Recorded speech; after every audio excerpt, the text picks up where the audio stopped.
In the beginning of Chapter 8, Jean finds Finney sitting in the dorm waiting for him. Instead of a casual hello, Finney comments on Jean's work clothes. He teases Jean about his outfit.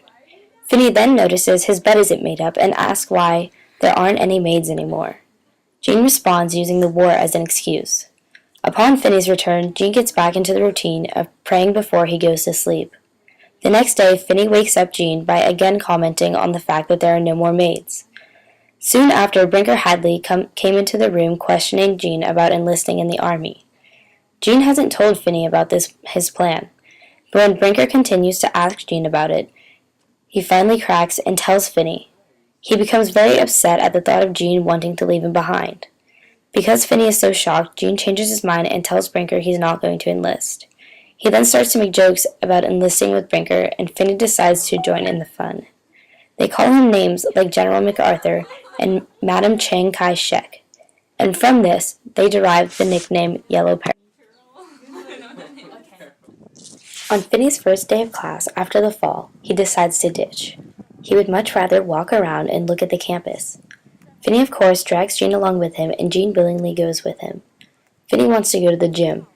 When they reach the gym, they pass by the trophy room where Finney's name was inscribed on some of the awards. Finney had no reaction to it. He went by as if it wasn't even there. They headed towards the locker rooms.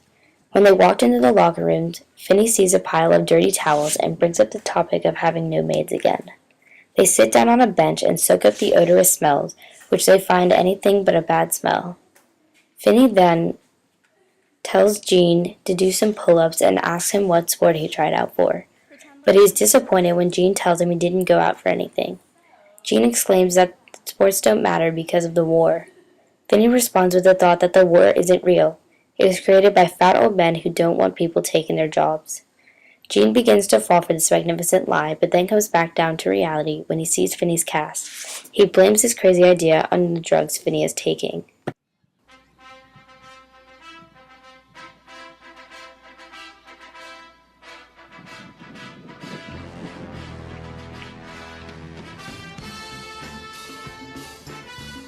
Because of Finney's denial of war, he tells Jean he is going to train him for the Olympics. During his training, Jean had a breakthrough where he was able to run Finney's course without being in pain. After Jean's run, Mr. Ledsbury asked Jean if he's training for the military. Finney replies saying Jean's training for the Olympics, but when Mr. Ledsbury implies Finney's idea of having the Olympics in 1944 is silliness, Finney flatly tells him no. Mr. Ledsbury became very flustered and walked away. Finney was confused why Mr. Ledsbury didn't know the war wasn't real, but he came to the conclusion that it was because he was too thin.